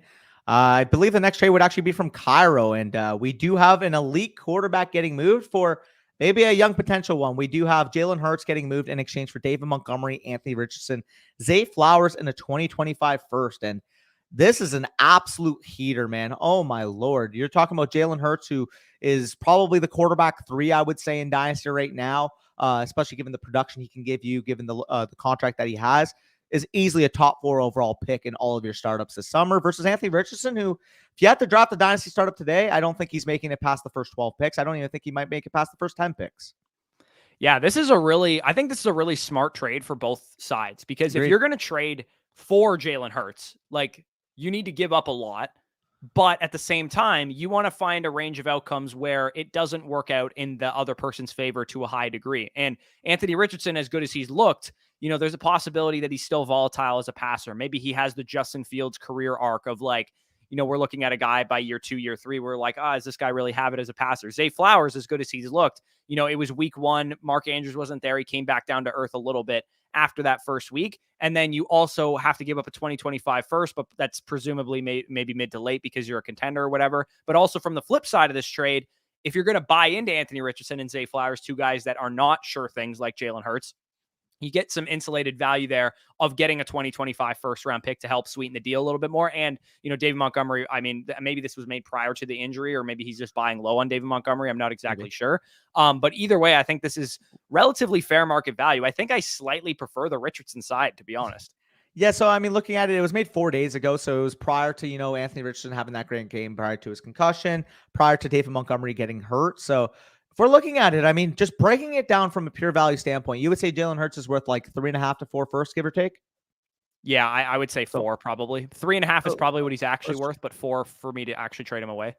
So if I'm looking at this, Anthony Richardson, I think, has proven he should be worth at least 2 firsts, like a mid. Let's just say maybe even a second as well. Honestly. I would say probably 2 1s and a 2 is what I would want if I was selling Anthony Richardson. 2 1s and a 2. David Montgomery is worth probably like a mid to late second if you're a contender. I'd say a mid second if you're a contender. Yeah. Zay Flowers, let's just say that's another first. I think you could argue he's worth a mid first.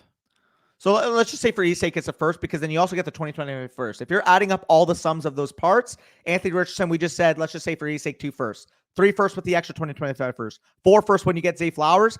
Even if you're just being pessimistic in terms of how you value these pieces, you get to about 4.5 firsts of value. And like we just said, we already value Jalen Hurts as 4 firsts. So if you're getting this amount of pieces, Zay Flowers, who can be a top 15 overall dynasty wide receiver after this year. David Montgomery, nice production, RB2, RB3 archetype. Anthony Richardson, who, man, if he continues what he's doing when he comes back, I wouldn't be shocked if he's within 3 or 4 picks of Jalen Hurts in startups. I wouldn't be shocked if he's within 1 or 2 picks of Jalen Hurts in startups. If he has a great rookie season and he finishes as the offensive rookie of the year, he might legitimately be a top 5 startup pick this time next year. So, you could be talking about the equivalent of moving down 1 startup pick or 2 startup picks for Zay Flowers, a 2025 first, and David Montgomery of free value. So, definitely a very savvy trade, I would say, for both sides. You can't go wrong buying a guy like Jalen Hurts, but at the same time, there's a possibility that guy loses this trade.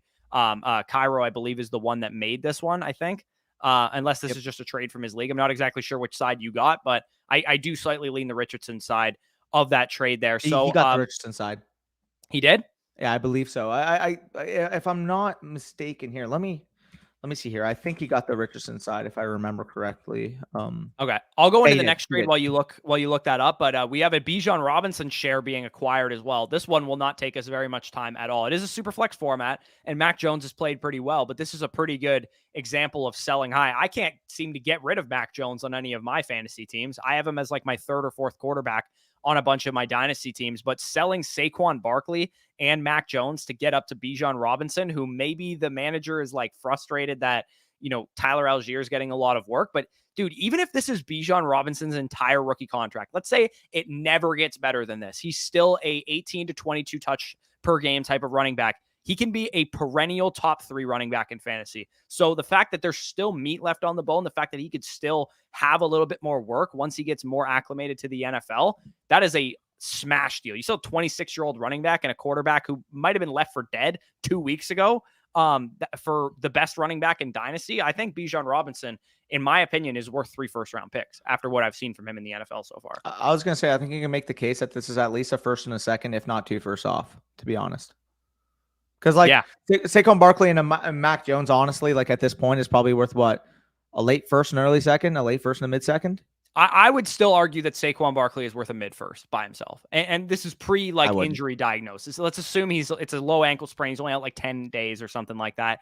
I would still be comfortable paying a mid to late first for Saquon Barkley. No problem. Mid to late, I'd agree. But if it's like 106, 107, I'm probably just going to go with the rookie pick. Especially... I think Mac Jones has maybe established that he might be worth like a late first with a 2 back on the other side kind of thing. Yeah, that's why I kind of have them as like an early to mid second, which would basically be about the equivalent there. Just give me Bijan Robinson, man. Honest to God, give me the anchor, the hammer of this deal. And then did you get through the Dr. Brian Harris's deal or no? No, that's the last one that we'll break down, and then we'll get right into the waiver ads, hopefully around the hour mark. Going a little bit longer today, but whatever. We have Brian acquiring Derrick Henry and Wan'Dale Robinson in exchange for Ty Chandler, Sean Tucker, and a second-round pick. So context of his team, he is contending, the other guy's rebuilding, evidence kind of by the trade. Even with the context of that, do you like one side over the other? I think this is really good value for a contender to get Derrick Henry for essentially waiver ads and a second-round pick. I think that's really good value for Brian here. All day, man. But give me the points. Like even if Derrick Henry is like the RB12 this year, which is like a low range of outcome, I would say for Derrick Henry, but about when I appropriate him at, he's still worth a second in like that fodder that you gave up. If he retired after this year, he would still be worth that. Yeah, cool. You're buying points. Cool. You lose out on a second after this year if Derrick Henry retires. Cool. You just end up winning your championship. That's fine. Yeah. Great move there. So let's get right into the waiver ads now. We'll talk through. So basically what we're going to do here, I'll start with the guys that should be rostered, but make sure to double check your waiver wire and go after those players if they are indeed available. And then we'll go through our top 5 waiver ads 5 to 1 in kind of reverse order. And then at the end of that, we'll break down some honorable mentions that kind of just missed the list. So make sure these players are rostered. Obviously, Puka Nacua. I mean, you drop probably every last dime of your fab budget on him. If he is available. Also, you might have to buy some fab from your team. Like if Puka Nacua is still available and you have to like trade a roster player for like 25 fab just to go over the budget, I probably would at this point, to be honest. Yeah, that's fair. Also, his teammate Kyron Williams, again, make sure he is rostered. He needs to be rostered in every single league. Roschon Johnson, we got a sneaky little like tidbit right before the game started at like 12 p.m. on Sunday that Deontay Foreman was going to be inactive. Roschon Johnson was going to get a little bit more work. And I would say if Roschon Johnson's still available in your league, or even if you're just going to go buy low on Roschon Johnson, now would be the time to do so, because we didn't actually see a big fantasy performance as a result of that news. We just saw a slight uptick in his work, and he's still available for really basement prices right now. So if he's still available, make sure to go after him. Hunter Henry and Sam Laporta will not get to on our list right now, but Danny mentioned Laporta. You could make the argument he's like a top 10 tight end rest of the season, but he is rostered right now in like 48-50% of leagues. So he's probably available out there in shallow leagues, but not so much in deeper leagues. Same goes for Hunter Henry, about 50% rostered right now. Jalen Warren, Kenneth Gainwell, also worth adding as well. Kenneth Gainwell, I think, is a speculative ad if you guys can afford to burn a roster spot, just to kind of see what happens this week. Because if Gainwell is back, DeAndre Swift obviously had a monster game, but I will say once Gainwell is back on the field, maybe it's more of a 50-50 split, or maybe Gainwell was the starter the whole time and Swift kind of just filled in. So make sure that those guys are rostered. Do you want to start with your number 5, or you want me to go right into mine? You can go into yours. Okay, so mine, typically we want to keep these to wide receivers and running backs for the most part, but my number 5 is a tight end, because I think that Zach Ertz belongs on this list based on what he's done in the first 2 games. He is rostered right now in 25% of leagues, according to ESPN, Yahoo, and that kind of thing. 5 to 10%, give or take, is of the percentage of fab that I'd be willing to spend on him.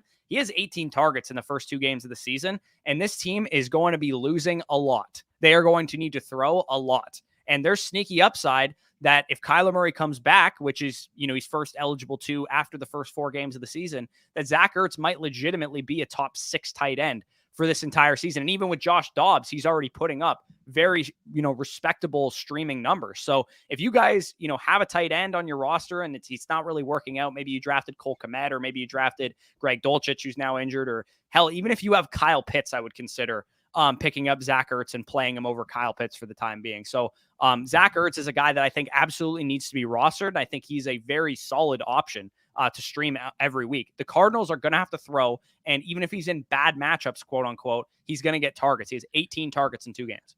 Yeah, it's so funny how like Zach Ertz is literally just this generation's Jason Witten, in the sense that he was very, very good in his prime, one of the best tight ends in his prime. And even as he gets older, like he loses all of his juice, doesn't, get any yards after the catch, but somehow just demands 6 to 8 targets a game. I see that being the case for Zach Ertz. He didn't quite crack my top 5, but I did consider him. I think he's going to be, a top 15-ish level tight end option, especially if you punted the position. Maybe you went with like a Cole Kmet. You haven't seen those early sides from him right now, and you want to pick up Zach Ertz as insurance. I think that'd be a very, very good transition move. But going on to my number 5, and we head on to more of a glamorous position. We just talked about an old, gritty tight end that will just get there. Well, let's talk about a young upside wide receiver. And my guy is actually going to be Jaden Reed, wide receiver of the Green Bay Packers. And we did see this past week, Jaden Reed absolutely have a breakout game. 2 touchdowns in this game. Really, really looked good. Really, really looked efficient. You guys can see the snaps on the screen right now.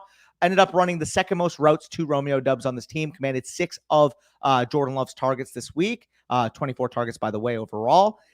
If he continues this going forward, I think he could be the clear-cut number 2 weapon in the passing game behind Christian Watson when he comes back. And this was just a guy that I thought was an incredibly good prospect. You obviously had him ranked, I believe, as your wide receiver 6, wide receiver 7 overall.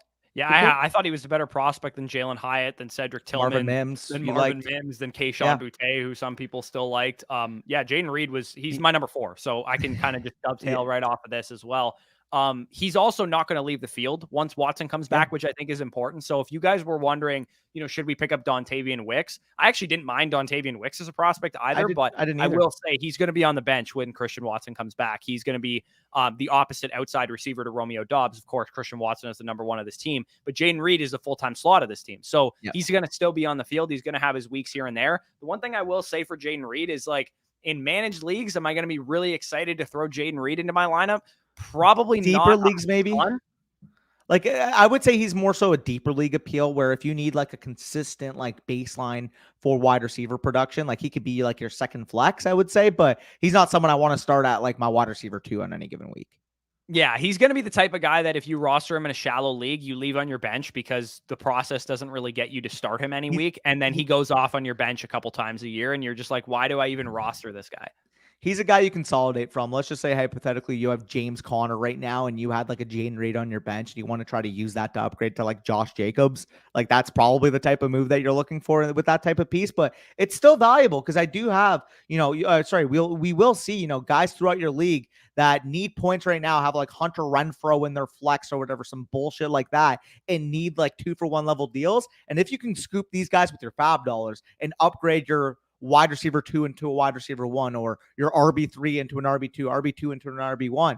These are the type of moves you have to be making to profit in fantasy football.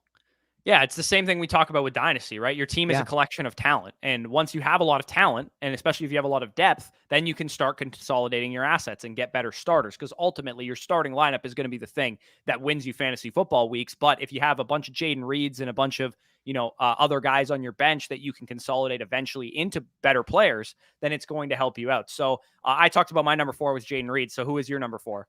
Yeah, so going on to my number 4 pickup of the week, and we head back to Los Angeles because I've been really impressed with Tutu Atwell, to be quite honest. And honestly, it kind of felt, in week 1, who the hell is Tutu Atwell to have this good game? Puka Nacua, like, who are you, this and that? But what I've learned in these last 2 weeks is it really doesn't matter the face. It doesn't matter the look of who it is. If you're a top 2 wide receiver on a Matthew Stafford offense, you will be peppered the football. And obviously, we just talked about the fact that Puka Nacua had 19 targets. I actually believe it was 20, so I think Janky listed this wrong, but 20 or 19 targets, whatever it was, in this week 2 game.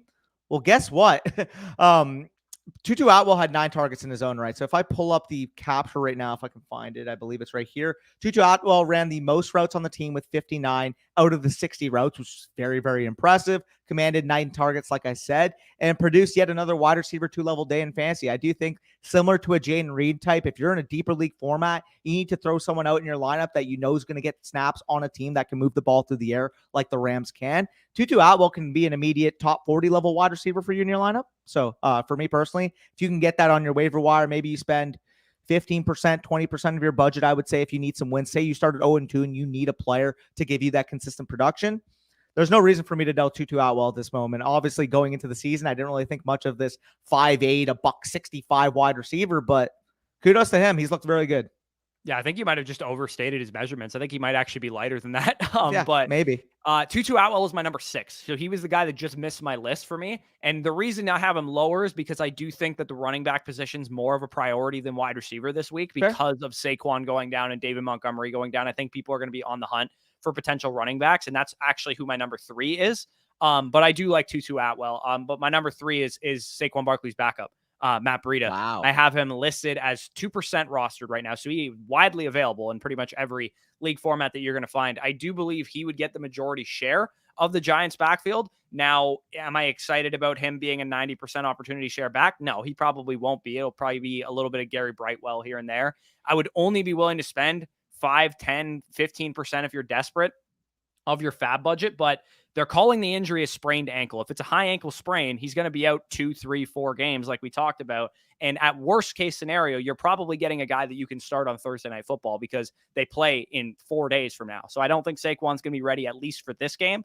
And if you are desperate, you lost Montgomery, you lost Saquon, whatever, and maybe you have some other injuries as well, I think this is the desperation guy that you go after. If you're really screwed at running back, Matt Breida is the guy that you go after. He's saying, a lot of the doctors are saying a minimum of a 10-day injury. So you'll probably get 1, 2, maybe 3 games out of Matt Breida. And this take could age pretty poorly. Like, I wouldn't be shocked if Matt Breida is like a 40%, 11 touch running back and Gary Brightwell siphons a goal line touch. And we just don't want any of these running backs because it's the New York Giants offense. But I think he's an okay option.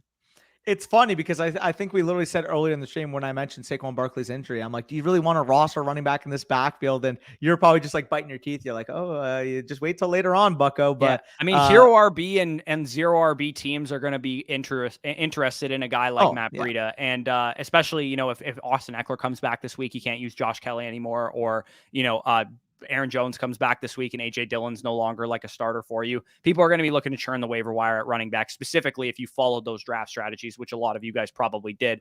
So zero RB guy of the week basically is Matt Breida for me. Yeah, no, I actually don't mind that. For the record, if I had to choose a running back to roster, especially if you had Saquon Barkley or if you had, Austin Eckler or somebody that's been banged up, Aaron Jones, Matt Breida would be my preferred option from this team. It's just similar to Baltimore. I am a little bit worried that this is just going to be an ugly committee, but we will see. My number 3 overall pickup on the week, though, is a running back. Like you said, they do take precedent. They do take authority here. Where is the usage? It's going to be Tyjae Spears of the Tennessee Titans. And we did see it wasn't a 50-50 committee. I'm not going to lie. Like, we still saw a majority of Derrick Henry in this game. They played 65 total snaps. 25 of them, Tyjae Spears appeared on the field. 46 of them, Derrick Henry appeared on the field. I almost called him Derrick Montgomery, but Derrick Henry appeared on the field. The reason why I'm high on Tyjae Spears is 2 reasons. We're seeing all of the short yardage work, all the third down work that he's commanding. I did not expect him to have a basic 50-50 split in short yardage situations with Derrick Henry, but here we are in week 2.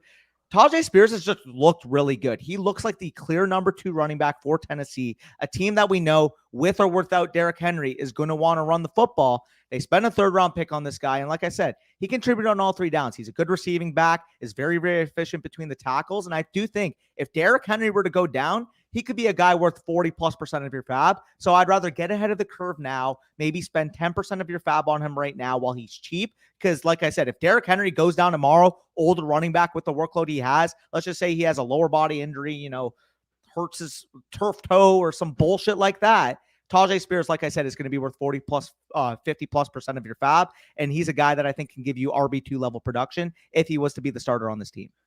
Yeah, so I actually have him on my home league team, and I actually would not be willing to spend a dime on him in free agency this week because I do think there's absolutely zero chance you can start him as long as Derrick Henry is healthy. So if he's available and you can get him for $0 and you have a deep league bench, or you just need an open roster spot, like maybe you had like Chase Edmonds or something on your roster for whatever reason, or you had some like rando guy that's no longer relevant and you want to just pick up Tyjae Spears as a stash, I think that's fine. But to me, stashes is not equal a top 5 fantasy ad of the week. So Tyjae Spears a little high for my taste, just because I don't think you're ever going to want to start this guy unless Derrick Henry's hurt. And it's more so the implied value for me because, again, like, I would rather save the fab where I can now, because realistically, it's just as valuable, if not more valuable, me saving $40% of the fab if Derrick Henry went down next week versus me getting a guy who maybe gives me 2 serviceable games before a guy comes back from injury. Personally, yeah, I personally would not be willing to spend more than like $1 or $2 just to guarantee that I get Tyjae, though. I think you wouldn't need to spend 10%. If you have to spend 10%, I don't think he's worth that, just because he might get dropped 2 weeks from now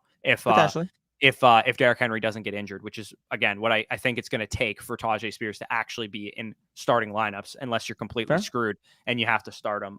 But yeah, my number 2, and I think this is your number 1, is Tank Dell. I have Tank Dell at number 2. He is rostered right now in 4% of Yahoo and ESPN and sleeper leagues. I would be willing to spend 15, 20, 25% of my fab on this guy. We know narrative wise, and I've already seen some people talking about it in the chat, that CJ Stroud loved Tank Dell and he wanted this guy. He pounded the table for him coming out of the draft. He commands 10 targets. He gets a designed carry as well, which I think is going to be a sneaky part of his game. He has 72 yards and a touchdown. And when he caught the touchdown, I don't know if you saw this, but they were down like 15 points or like 20 points or something like that. And him and CJ Stroud were celebrating like they just scored an overtime winner. So it's clear that these two guys actually have some chemistry together. And Stroud looked very, very capable in that game. So I think he's going to be good enough to support Nico Collins and Tank Dell. And a lot of people were talking about, should I pick up Nico Collins? He's rostered in 60% of leagues right now. But if he is available in your league, absolutely. Drop all your fab on Nico. Let me get into that. Drop all your fab on Nico if he's available. Like, that's just ridiculous. I think he has a case to be a top 20 to 24 wide receiver moving forward. But like you said with Tank Dell, you mentioned he might be my number one. He was my number one initially. I ended up making the switch because I can't ignore another guy on my list I'll get into in a second. And I think we might actually be on the same page there with that guy. It's going to sound gross in a second. And if that's a hint, it's probably the same guy then if it sounds gross. Yeah, my number 2 is also Tank Dell. Obviously on this team, let me see if I could pull up the usage I got now. It right here. Yeah. Perfect. So we did see in week 2 this week, he ran the second most routes on the team to Robert Woods. I don't know why Nico Collins is behind, but Nico Collins to me is still clearly the number 1. What I took away here is the 10 targets, is a design carry, is the routes he's already running. Clearly, there was a big conversation going into the preseason. Is it going to be Tank Dell? Is it going to be Xavier Hutchinson? Is it going to be John Mechie? It looks to me like the clear-cut number 2 or number 3 wide receiver right now is Tank Dell, with the upside with being a rookie wide receiver, getting the day 2 capital of him supplanting Robert Woods down the stretch of the year. If CJ Stroud's going to play this well, especially in what was, a relatively difficult game environment without his offensive line, everybody I believe was pretty much banged up on the line in this game, under pressure throughout the game, and yet he was able to deliver. He was able to move the ball very, very efficiently. If he can continue this moving forward as he keeps feeling comfortable in his rookie season, I wouldn't be shocked if he can support, a top 24 option and potentially another top 36 option. I do think if I had to order that right now, it would be Nico Collins as the top 20 to 24 option and Tank Dell potentially figuring into that top 36. Yeah. A lot of people are like, how is Nico not the number 1 target? Guys, Nico is not available in more than he's 60% rostered. He would easily be the number 1 target, as would Kyron Williams, would a lot of these guys that people are asking, should I pick them up? If they are available in your league, yes, you absolutely pick them up over the guys that we are talking about. We are talking about only players that are rostered in like 40%, 30% or less, who are widely available in a lot of leagues right now. So the number 1 guy, I think you have the same both player. Of us. He is gross. Like, I don't want to pick this guy up, but I do think he's a guy that you should have on your radar right now. I have Zach Moss as my number 1 guy because he dominated the touches in Indianapolis. Deion Jackson barely touched the ball. I don't even think he touched the ball. I don't even think he saw the field for the Indianapolis Colts. Zach Moss got 56 of the 57 plays, 33 of the 34 early down, all the short yardage, all the third downs, all the 2-minute drill, 18 carries, 4 targets, had a big game as well, scored a touchdown. And until Jonathan Taylor is back, like, there's going to be somebody relevant in this backfield. My thought was that this would be a split, and that's why I said don't start a Colts running back this week. But they completely phased Deion Jackson out of this backfield, and they gave all of the work to Zach Moss, which is, for what it's worth, we saw this in the preseason. Before Zach Moss hurt his shoulder, hurt his elbow, or whatever he hurt, he was the lead back here. So it looks like he's going to be the guy going forward. The question that I have for you, because I'm sure you have Zach Moss as your number 1 as well, is how much fab are you spending on this guy? Listen, like, if you're in a deep league and you need running back production right now, I don't want to say this, but I have to. Like, if you have to spend 20 to 25%, I think you kind of do. Like, until Jonathan Taylor comes back, like, this is a bell cow running back. This is a guy that's going to get every snap for the Colts. And realistically, he can have the James Conner effect where it's not going to be pretty, it's not going to be efficient, but he'll get into that RB2 range sooner rather than later. Because realistically, in terms of James Conner right now versus Zach Moss the talent, I would prefer James Conner, but is there really that big of a difference between how they're used? No, not really. It's pretty much the same usage. And somebody points out, like, it's easy schedule. He plays the Ravens, the Rams, and the Titans the next 3 weeks. So those are not good matchups, I would say.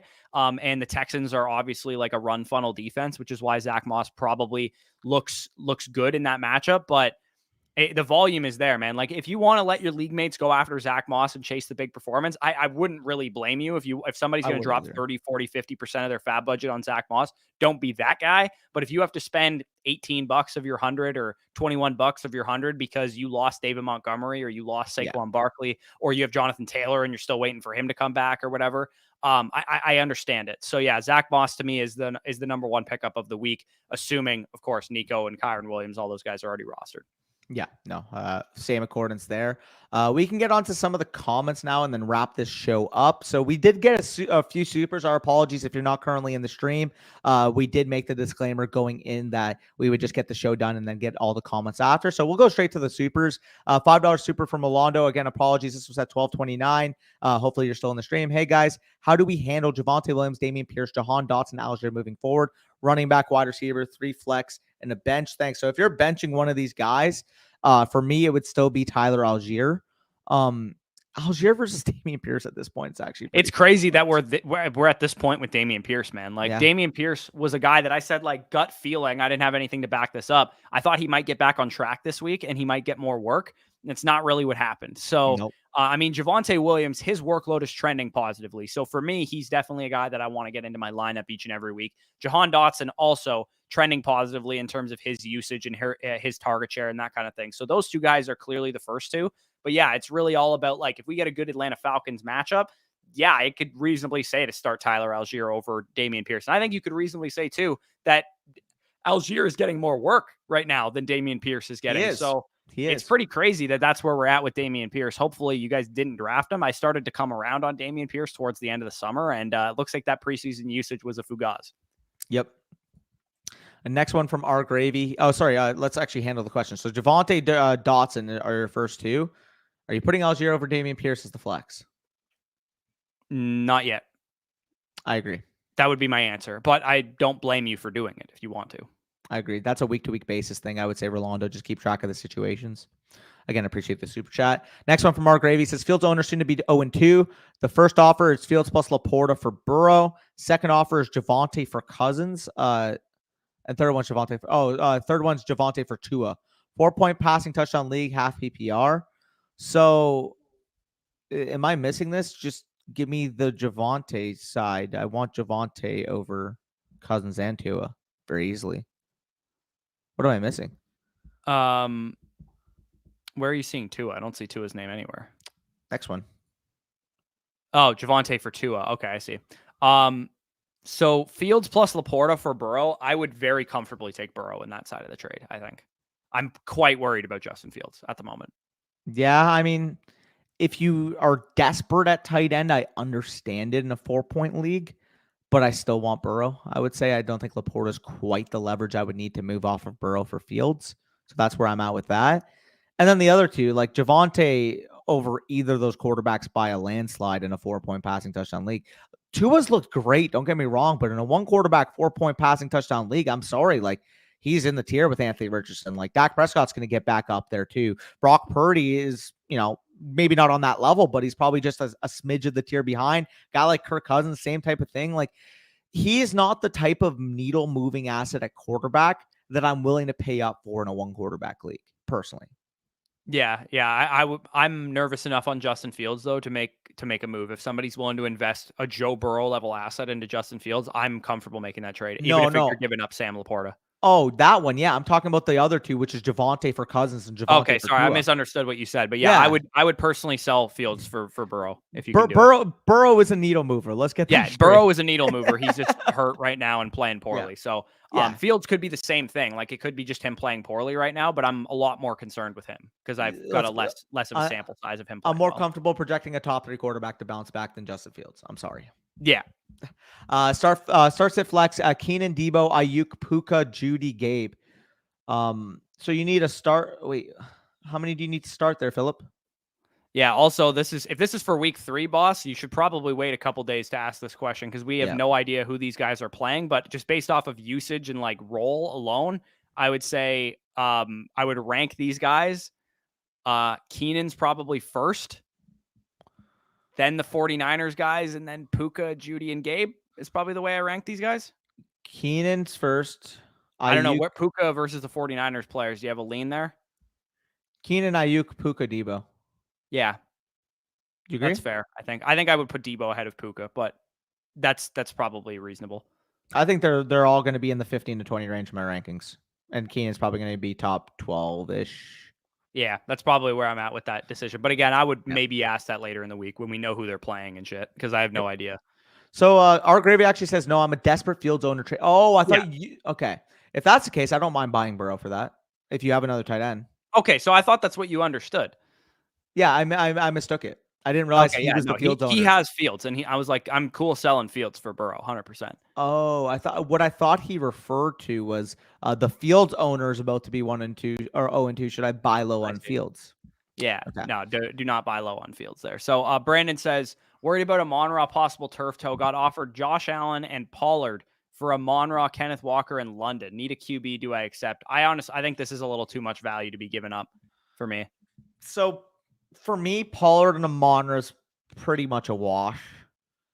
I'm a little worried about Amon-Ra's injury as well, but I think this is too much worry in your case. Yeah, but then it's Allen versus Walker London and Walker thing. You could make the argument you just want Josh Allen there. Like, I don't think that's an outrageous take. I just think Kenneth Walker is like a locked-in back-end RB1 rest of season, and I think Drake London, we saw what Drake London actually is this week. He's going to be a boomer bust, high-end wide receiver 3, low-end wide receiver 2. That's the way I look at Drake London. I think that is worth something. He's not a throw-in. I agree. The way I kind of evaluate this is Amon-Ra and Pollard, like I said, are probably a wash. If you had to redraft tomorrow, assuming Amon-Ra's toe is fine, like they would both be top 12 picks. If Amon-Ra's toe is fine, Amon-Ra's toe is fine. Yeah, so they're pretty much the same as what I thought of them coming into the season. Now, if it's a shallower lineup, I think I would rather have Allen than Walker in London. But if it's a deeper lineup, I'd rather have Walker in London. Yeah, I mean, he says need a quarterback too. Like, what does that mean? Like, who do you have? Do you have Kirk Cousins, Anthony Richardson, Tua, or Dak Prescott? Because then, in which case, I'm not paying that much up for Josh Allen. But if all those guys are rostered and you're starting, Jimmy Garoppolo, then that's a different story. Brandon, how deep is the lineup in this league? Because that's literally going to determine my answer. If it's like 2 wide receivers, 1 flex, and you want to go get a hammer at quarterback, I like the Allen and Pollard side. If you're in 3 wide receivers, 2 flex, and depth is important and everybody holds their players, it's not really a very active market, then I don't mind the Amon-Ra, Ken Walker, and London side. But, I mean, that's the side you basically have right now, so you're going to know that more than we will based off the context right now. Yeah. Christian also says, still think I should sell high on Rachaad White, or is he a solid op? No, he's sell high, 100%. Again, I believe that this Buccaneers offense is going to be frisky. I think they're going to probably be pretty solid all season, but these things have not changed in my mind. I still don't think Rachaad White is a very good runner. And I also know that the Bears and the Vikings are 2 of the worst defenses in the NFL. So the fact that they've looked this good against the Bears and the Vikings is encouraging, but it's still the Bears and the Vikings. What happens when they play an actual good defense and Rachaad White's getting stuffed up the middle every play? He's getting receiving work, and that helps him a little bit. But knowing that he had a big week, you can probably get up to a much better player. You could probably sell Rachaad White for Breece Hall right now, almost 1 for 1. Maybe you just throw in like a waiver ad, like a Jaden Reed or a Marvin Mims or Tank Dell or something like that. Yeah, no, I would agree with you there. I'm obviously selling high on Rachaad White, and I'm doing that type of move. If I can package Rachaad White plus player X here and buy low on Josh Jacobs, I'm 100% doing that. Travis Etienne. That is one of the more underrated parts about fantasy, is just using your pieces that showed some high point potential but don't have quite the usage, and tearing up to hammers coming off of bad weeks with elite usage. Josh Jacobs, I don't care what you think about him as a running back. 9 carries, -2 yards, didn't look efficient in that game.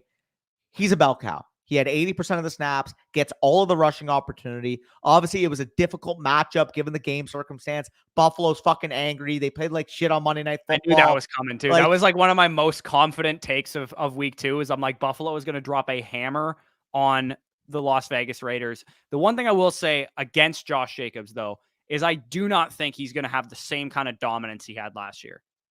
Oh, I agree. But can he be like the RB6 in fantasy? I still think he can get there. Yeah, he can. He can. But I would rather buy ETN. Like, I would prefer ETN the rest of the season to Jacobs. Same. I would rather have ETN over Jacobs. I went through my buy low video last week. My honest thoughts on Jacobs from that buy low video have pretty much unchanged. Like, I view him as a mid-tier running back one, someone in that, RB5 to RB8 range, depending on who you have. Like, again, I'd probably put ETN over him, probably Nick Chubb slightly, and I would probably have Josh Jacobs right after them. Like, I would rather have Josh Jacobs than Ramondre. I'd rather have him than Brees. I would rather have him than any of those running backs listed below because his workload is that dominant, and they're not going to go against a pissed off Bills team every fucking week. Yeah, literally. So a couple more supers, and then we'll head out of here. I want to keep this under an hour and a half if we possibly can. Of course, we'll be live later tonight, so if you guys have more questions, we'll get into them then. 540 Sammy says, in a dynasty rebuild, what are you looking for in return for surprising productive pieces like Josh Reynolds, Kendrick Bourne, Kyron Williams, etc.? I mean, it's a really good question because a lot of us are always faced with these decisions on rebuilding teams because inevitably you probably have guys like this on your team filling out your roster clutter and that kind of thing. For these guys, would you sell like anytime a second round pick is probably the ideal scenario, right? You get a second for Josh Reynolds, a second for Kendrick Bourne, a second for Kyron Williams. Even if you had to put a couple of them together, I would be willing to do it. But these guys also make perfect throw-ins and tier-ups as well. Yeah, those are the ways I'm looking at it. It's either you're going to tier up. Let's just say hypothetically you add, I don't know, let's just say not Brees Hall because that's a bad example. Let's say you go from T. Higgins to Jamar Chase using T. Higgins, a second-round pick, and two of these guys. I mean, obviously, that's a no-brainer. Yes, but like that's going to be possible in some dynasty leagues. You and I are like, nobody's ever going to do that. Okay, that's going to be possible in some dynasty leagues.